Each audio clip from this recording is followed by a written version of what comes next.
Hello, good morning students. अपना photosynthesis वाला chapter ख़त्म हो गया था। अब स्टार्ट हो रहा है एक बीच में चैप्टर अपन मतलब मेरी गलती से ही रह गया था। 9 चैप्टर है एंजाइम। बहुत अच्छी तरह से जानते हो, केमिस्ट्री में बहुत आप लोगों ने पढ़ लिया एंजाइम। अब ये जो एंजाइम है, ये एंजाइम जितनी भी केमिकल रिएक्शन है या अपन क्योंकि बायोलॉजी से तो बायोकेमिकल जितनी रिएक्शंस हैं उन रिएक्शन में एज ए कैटलिस्ट काम में लिया जाता है। कैटलिस्ट या जिसे उत्प्रेरक बोलते हैं। और आपको पता है कि इससे जो है जो भी रिएक्शन चल रही है उस रिएक्शन की रेट बढ़ती है, दर इसकी बढ़ती है। तो इसलिए जो है एंजाइम है वो ज़रूरी होता है। अब यहाँ पे देखो, सबसे पहले थोड़ा सा इंट्रोडक्शन है। तो इंट्रोडक्शन में सबसे पहली बात है कि सभी एंजाइम प्रोटीन होते हैं, लेकिन सभी प्रोटीन एंजाइम नहीं होते हैं। ठीक है, इसका मतलब है कि एंजाइम जो है वो किसके बने होते हैं? प्रोटीन के बने होते हैं। तो all enzymes are proteinous but all proteins are not enzyme. तो ये ध्यान आपको रखना है कि एंजाइम जो है वो किसका बना हुआ है? प्रोटीन का बना हुआ है। लेकिन यहाँ पे एक आपके पास में एक्सेप्शन भी है और ये अक्सर आता है। एक एंजाइम होता है राइबोजाइम, आरएनए का एंजाइम है। ये जो है इसमें प्रोटीन नहीं मिलता है। तो ये सबसे पहली बात, तो सारे प्रोटीन, लेकिन यहाँ एक एक्सेप्शन भी है राइबोजाइम, जिसमें कि प्रोटीन नहीं होता है। अब यहाँ पे देखो, अगर अपन देखें तो ये किसी भी जो अभिक्रिया है उस अभिक्रिया की रेट को बढ़ाता है, सबसे पहली बात। अब यहाँ पे कुछ दे रखा है, जैसे एनाबॉलिक रिएक्शन होती है, कैटाबॉलिक रिएक्शन होती है। एनाबॉलिक रिएक्शन कौन सी होती है? जिनको अपन हिंदी में बोलते हैं उपचय, यानी कि ऐसी अभिक्रिया जिसमें कि ऊर्जा की आवश्यकता होती है, वो तो कहलाती है एनाबॉलिक या उपचय। और कैटाबॉलिक कौन होती है? जिसमें एनर्जी रिलीज होती है, बाहर निकलती है, तो उसे अपन क्या बोलते हैं? अपचय। तो ये ध्यान रखना है आपको कि एक तो है उपचय जिसमें आप ऊर्जा दे रहे हो, और एक है अपचय जिसमें ऊर्जा मिल रही है। एनाबॉलिक और कैटाबॉलिक, ये खैर आप केमिस्ट्री में पढ़ते हो। फिर उसके बाद में अब अपन थोड़ी सी जो है इसकी डिस्कवरी देख लेते हैं। तो डिस्कवरी में अपन देखते हैं, या मैं आपको ये बता भी रही हूँ, नाम और साइंटिस्ट के नेम भी हैं, प्लस उनका थोड़ा फोटो भी है। तो सबसे पहले बर्जीलियस ने 1935 में इसको एंजाइम को पहचाना था, और ये कहा था कि कोई बायो कैटलिस्ट है जो कि ये जितनी भी केमिकल रिएक्शन है या बायोकेमिकल रिएक्शंस हैं उनमें एज ए उत्प्रेरक, एज ए कैटलिस्ट वहाँ पर काम करता है। तो उन्होंने पहचान की थी। उसके बाद में एडवर्ड बुकनर ने जाइमेज एंजाइम, ये अगर आपसे पूछा जाता है कि सबसे पहले, तो जाइमेज एंजाइम, और ये जाइमेज एंजाइम ईस्ट का वो अपना काम कर रहे थे। तो सबसे पहला जो है ईस्ट में इन्होंने उसको निकाला था। फिर उसके बाद में विली कोहने, इन्होंने अभी तक नाम किसी ने नहीं दिया था, विली कोहने ने फिर इन जैव उत्प्रेरक को नाम दिया एंजाइम। उसके बाद में जो है सबसे पहले यूरिएज एंजाइम, ये भी एंजाइम है जो यूरिया वाला है। यूरिएज एंजाइम को क्रिस्टल के रूप में जेबी सुगनर, ये बहुत इंपॉर्टेंट है क्योंकि इन्होंने बहुत काम किया था एंजाइम पे। तो यूरिएज एंजाइम को क्रिस्टल रूप में प्राप्त किया था किसने? जेबी सुगनर ने। और इनके साथ में नॉर्थरॉप, ये इन तीनों के मैं फोटो आपको दे रही हूँ, इनने भी जो है इनके साथ स्टैनले है, सुमनर है, नॉर्थरॉप है, इन्होंने एंजाइम पे बहुत काम किया। और काम करने के लिए इनको 1947 में जो है नोबेल प्राइज़ मिला।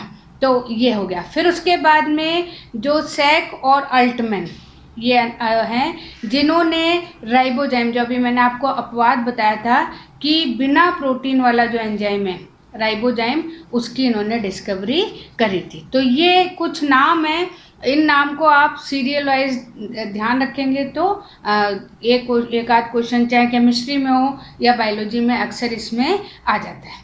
अब उसके बाद में अपन स्ट्रक्चर ऑफ एंजाइम पढ़ते हैं कि एंजाइम की क्या स्ट्रक्चर है।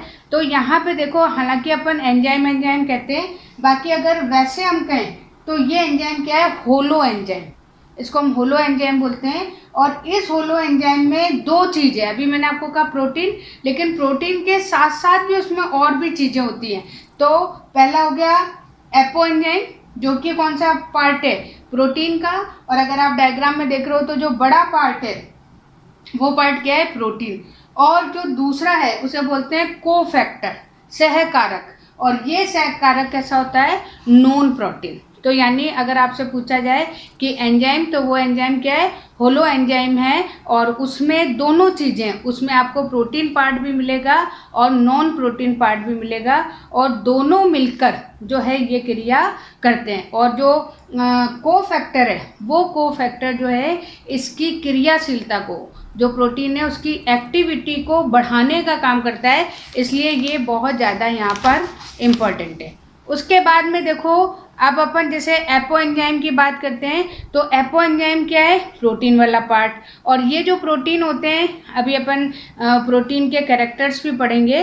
तो ये जो प्रोटीन है वो अधिकतर अमीनो अम्ल, जो अमीनो अम्ल हैं बहुत सारे, वो सब मिलके क्या बनाते हैं, प्रोटीन बनाते हैं। और उसके बाद में ये जो प्रोटीन हैं, ये प्रोटीन किसी भी क्रिया में, जो भी एंजाइम रासायनिक क्रियाएं चल रही हैं, उसमें क्या करते हैं, क्षेत्रफल को बढ़ाते हैं। क्षेत्रफल मतलब क्यों, क्योंकि इनकी जो प्रकृति होती है वो कैसी होती है, कोलाइडल। केमिस्ट्री में आप पढ़ते हो कि जैसे मान लीजिए दूध है, दूध को जब अपन गर्म करते हैं तो गर्म करने के बाद में उस पर मलाई चढ़ जाती है। तो ये जो मलाई है, ये मलाई क्या कहलाती है, कोलाइडल। और ये क्या होता है, इसका सरफेस बढ़ जाता है, इसलिए ये ढक्कन की तरह आ जाती है। तो यहाँ पर भी जो प्रोटीन है वो प्रोटीन कैसा है, कोलाइडल है। तो इसलिए जो है सरफेस एरिया को बढ़ाने का काम करता है, जिससे कि इसका एक्टिव जो प्लेस है वो बढ़ता है और प्रोसेस तेज होती है। तो ये चीज़ हो गई। फिर उसके बाद में अगर अपन कोफैक्टर की बात करें, तो कोफैक्टर भी हमारे पास में ये 3 तरीके के। सबसे पहली बात तो नॉन प्रोटीन है, फिर उसके बाद में ये 3 तरह के हैं, प्रोस्थेटिक है, कोएंजाइम है और एक्टिवेटर है। तो प्रोस्थेटिक है, उसमें ये मान के चलिए कि ये सबसे अच्छे जो है एपो एंजाइम से जुड़ते हैं। और इसमें जो इम्पोर्टेंट है वो क्या है, साइटोक्रोम, ठीक है, ये जो आयरन वाला होता है ये है इसमें। फिर उसके बाद में है फ्लेवोप्रोटीन, तो ये फ्लेवोप्रोटीन, तो ये 2 एग्जाम्पल है। और सबसे जो अच्छा माना जाता है वो क्या है, प्रोस्थेटिक। फिर उसके बाद में है कोएंजाइम, अभी जैसे जो भी क्रिया उसमें आता है कोएंजाइम। तो ये जो कोएंजाइम है, ये एंजाइम जो हैं हालांकि जुड़ते हैं, लेकिन ये एपो एंजाइम से ज़्यादा मतलब अगर आप थोड़ा सा भी प्रोसेस करो तो आसानी से ये एपो एंजाइम से अलग हो जाते हैं। फिर उसके बाद में इसका अगर आप एग्जाम्पल देखते हो तो NAD है, NADH है, FAD है, कोएंजाइम A है। तो ये इसमें आपके आएंगे कोएंजाइम में। फिर उसके बाद में तीसरा है एक्टिवेटर्स। अब ये एक्टिवेटर्स क्या है, ये हैवी मेटल्स हैं, धातु के आयन हैं। और इस धातु के आयन में जैसे आयरन है, ठीक है, ये जो है ये यहाँ पे होते हैं। और ये इतनी जल्दी जो है अटैच नहीं होते, लेकिन ये अटैच होके इस प्रोसेस को या इसकी एक्टिविटी को बढ़ाने का काम करते हैं। तो ये यहाँ पर आज अपना क्या होगा, स्ट्रक्चर ऑफ प्रोटीन। उसके बाद में अब क्योंकि थोड़ा थ्योरेटिकली है, तो यहाँ पे अब अपन थोड़ी सी इसकी प्रोसेस ये कैरेक्टर लेते हैं। और ये जो कैरेक्टर हैं तो ये अक्सर आ भी जाते हैं, ठीक है। तो यहाँ देखो डायग्राम में एक मैंने आपको बता रही हूँ, हालांकि कैरेक्टर में वैसे ही आपको पढ़ाती जाऊँगी। तो अब यहाँ पे देखो सबसे इम्पॉर्टेंट चीज़ क्या है कि जो प्रोसेस होगी उसी प्रोसेस के अकॉर्डिंग यहाँ एंजाइम होंगे। जैसे अगर रेस्पिरेशन है तो रेस्पिरेशन से रिलेटेड एंजाइम होंगे, फोटोसिंथेसिस है तो फोटोसिंथेसिस से रिलेटेड एंजाइम होंगे। तो इस तरीके से जो है एंजाइम सबके अलग अलग हैं। अब यहाँ पे देखो सबसे पहला जो इसका कैरेक्टर है वो क्या है, प्रोटीन नेचर, प्रोटीन प्रकृति, यानी कि सारे एंजाइम एक को छोड़कर सारे कैसे होते हैं, प्रोटीन के। फिर उसके बाद में कोलाइडल नेचर, कोलाइडल प्रकृति, अभी मैंने आपको बताया कि ये जब होते हैं तो इनका सरफेस एरिया वो होता है अधिक होता है, जिससे कि जो केमिकल प्रोसेस है उनकी रेट बढ़ जाती है या उनकी जो स्पीड है वो बढ़ जाती है। फिर उसके बाद में विशिष्टता या स्पेसिफिसिटी, तो इसमें स्पेसिफिसिटी क्या है कि जैसे मान लीजिए कि कोई एंजाइम है, कोई प्रोसेस है, तो उस प्रोसेस का स्पेशल एंजाइम होगा। तो या ये आप कह सकते हो कि कोई स्पेशल एंजाइम है, वो स्पेशल प्रोसेस में काम करेगा। कभी कभी जो है मान लीजिए कि वैसे तो अधिकतर एक के लिए एक ही एंजाइम होता है, लेकिन कभी कभी एक से दो भी हो सकते हैं। तो ये थोड़ी सी इसकी स्पेशल एक्टिविटी है। अब यहाँ पे देखो, ये जो स्पेशल है इसको भी इन्होंने 4 टाइप्स में दिया है। सबसे पहला है एब्सोल्यूट, तो एब्सोल्यूट निरपेक्ष, यानी एक प्रोसेस के लिए केवल एक ही एंजाइम होगा। अब यहाँ पे एग्जांपल भी दिया है, जैसे यूरिया है, तो यूरिया का अगर अपन हाइड्रोलिसिस कर रहे हैं तो उसके लिए हम यूरिएज एंजाइम ही यूज़ करेंगे। फिर उसके बाद में ग्रुप, अब ग्रुप में देखो कि जैसे मान लीजिए एक ग्रुप को, अब हेक्सोकाइनेज है, हेक्सोकाइनेज मतलब उसमें सारी 6 कार्बन वाली जो है शुगर्स आएंगी, तो उन सबको जो एंजाइम उनके प्रोसेस में आएगा वो एंजाइम को अपन क्या बोलेंगे, हेक्सोकाइनेज। तो ये पूरे ग्रुप के लिए होगा। फिर उसके बाद में बॉन्ड, बंध, जैसे आप पढ़ते हो केमिस्ट्री में एकल बंध, द्विबंध, डबल बॉन्ड वगैरह इस तरीके से। तो यहाँ पर भी जो है बॉन्ड से रिलेटेड भी होते हैं। जैसे राइबो न्यूक्लियस एंजाइम है, वो न्यूक्लियस जो है फॉस्फोडाइएस्टर, यानी जो आरएनए है या डीएनए है उसमें वो उसके हाइड्रोलिसिस के लिए काम में लिया जाता है। फिर उसके बाद में स्टीरियो या त्रिविम, यानी ये सब, ये मान के चलो कि ये थोड़ा सा जो कॉम्प्लिकेट नाम है या कॉम्प्लिकेट है वो थोड़ा इम्पोर्टेंट हो जाता है। तो यहाँ पे ये वाला इसको आप इम्पोर्टेंट कर लो, स्टीरियो या त्रिविम। अब इसमें क्या है कि ऑक्सीडेज, अमीनो एसिड ऑक्सीडेज जो एंजाइम है, वो एंजाइम अगर एल एमिनो एसिड पे काम कर रहे हैं, उसकी प्रोसेस को कैटेलिस्ट की तरह काम में ले रहे हैं, तो ये डी एमिनो एसिड पर काम नहीं करेंगे। तो इस तरीके से जो ये है ये क्या कहलाता है, स्टीरियो।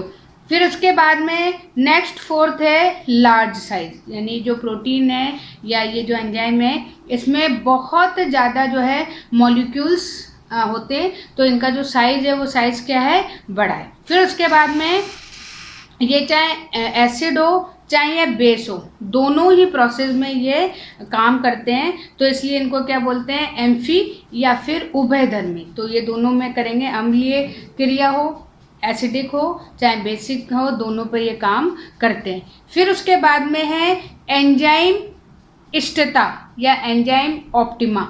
ये थोड़ा इम्पॉर्टेंट है कि इसमें देखो कि जब एंजाइम है वो एंजाइम किसी विशेष, कल भी मैंने आपको ऑप्टिमम बताया था, तो वो जो है जब प्रोसेस जो है, जो भी रिएक्शन है वो मैक्सिमम स्पीड पे हो, तो उस समय जो एंजाइम काम करता है वो क्या कहलाता है, एंजाइम इष्टता या एंजाइम ऑप्टिमा। ठीक है। अब जैसे इसके लिए है कि 25 से 30 डिग्री सेंटीग्रेड जो टेम्परेचर है उस टेम्परेचर पे ये बहुत अच्छा काम करते हैं। फिर उसके बाद में है एंजाइम संदमन या निरोधन, यानी एंजाइम इनहिबिटर या उसको हम बोलते हैं संदमन या रोकने वाले। तो कुछ एंजाइम ऐसे होते हैं, अभी तक तो सारे कैसे थे, पॉजिटिव थे, क्रिया को बढ़ा रहे थे, लेकिन अब ऐसा है जो कि क्रिया को रोकने का काम करता है, संदमन का काम करता है। तो इसे हम क्या बोलते हैं, एंजाइम संदमन या एंजाइम इनहिबिटर। अब देखो इसके बाद में नेक्स्ट छोटा सा टॉपिक है कि एंजाइम क्रिया को प्रभावित करने वाले कारक, फैक्टर अफेक्टिंग एंजाइमेटिक एक्शन, की जो अभी क्रियाएं अपन कर रहे हैं उन क्रियाओं पे कौन सी चीज़ें। तो चीज़ें वही हैं जैसे अपन ने अभी फोटोसिंथेसिस में देखे थे, तो वही फैक्टर्स हैं यहाँ पे भी। तो अब यहाँ पे सबसे पहले है टेम्परेचर। अब टेम्परेचर में ये मान के चलिए 20 to 35 डिग्री सेंटीग्रेड है, ये जो टेम्परेचर है वो सही है, या ऐसे ऑप्टिमम अपन मान सकते हैं। लेकिन अगर थोड़ा सा अपन टेम्परेचर बढ़ा दें तो ये क्रिया होने और भी होगी, लेकिन अगर ज़्यादा टेम्परेचर हम कर देंगे तो एंजाइम क्या हो जाएंगे, जल जाएंगे, डिस्ट्रॉय हो जाएंगे, डिफॉर्म हो जाएंगे, इस तरीके, क्योंकि प्रोटीन है इसलिए। फिर उसके बाद में पीएच, तो पीएच है क्योंकि दोनों एसिडिक और बेसिक दोनों पे काम करते हैं, इसलिए 5 to 7.5 ये रेंज होती है जिस पे ये काम कर सकते हैं। अब इससे कम ज़्यादा करेंगे तो रिएक्शन रेट पे फ़र्क पड़ेगा। फिर उसके बाद में है क्रियाधारों की सांद्रता या कंसंट्रेशन ऑफ सब्सट्रेट। अब यहाँ पे देखो कि जैसे मान लीजिए कि कोई प्रोसेस चल रहा है, ठीक है, अगर उस समय सब्सट्रेट ज़्यादा है तो प्रोसेस ज़्यादा होगा, लेकिन एक बार एंजाइम पूरा यूज़ कर लिया तो धीरे धीरे जो है एंजाइम की प्रोसेस क्या हो जाती है, कम हो जाती है या रिएक्शन कम हो जाती है। उसके बाद अगर आप और सब्सट्रेट डालो तो फिर प्रोसेस वापस से बढ़ने लगता है। वही चीज़ यहाँ अपोजिट रिएक्शन में अगर हम एंजाइम की कंसंट्रेशन देखें तो एंजाइम के साथ भी यही है कि एक अपन इक्वल क्वांटिटी में लेके चल रहे हैं, लेकिन जब प्रोसेस पूरी हो जाएगी तो प्रोसेस धीरे हो जाएगी, लेकिन अगर हम एंजाइम बढ़ा दें, उसमें सब्सट्रेट बढ़ा दें तो ये वापस से जो प्रोसेस है वो स्टार्ट या इसकी जो स्पीड है वो बढ़ जाएगी। फिर उसके बाद में अंतिम उत्पाद की सांद्रता, कंसंट्रेशन ऑफ एंड प्रोडक्ट। अब जैसे मान लीजिए प्रोसेस हो गया, प्रोडक्ट बन गया, तो उस समय जो है इसकी एक्टिविटी क्या हो जाएगी, कम हो जाएगी। लेकिन अगर आप सब्सट्रेट वापस और डाल दो तो ये प्रोसेस और वापस से स्टार्ट हो जाता है। अब उसके बाद में जो सबसे इम्पॉर्टेंट है फैक्टर वो है एंजाइम इनहिबिटर, और जिसको अपन एक तरीके से क्या कह सकते हैं, पॉइजन। अब जैसे प्रोसेस कोई भी चल रही तो अभी तक तो सारा काम पॉजिटिव चल रहा है, लेकिन कुछ ऐसे अपने पास में हैं जो इस प्रोसेस को रोक भी देते हैं। उसमें बेस्ट एग्जांपल है पॉइजन। अगर मान लीजिए पॉइजन या ऐसी चीज़ें जो प्रोसेस को स्टॉप कर रही है तो उसे हम क्या बोलते हैं, एंजाइम इनहिबिटर।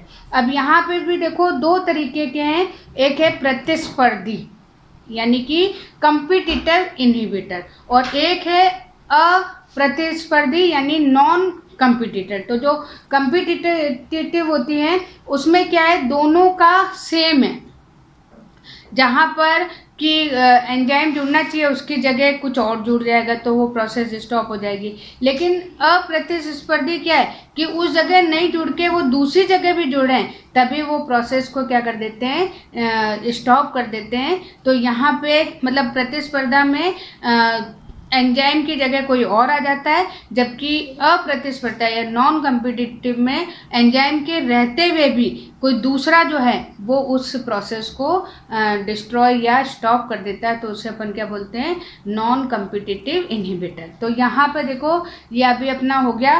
अब कल अपन इसकी प्रोसेस और थ्योरीज पढ़ेंगे, ठीक है। तो कल ये चैप्टर आपका ख़त्म हो जाएगा। Okay, thank you.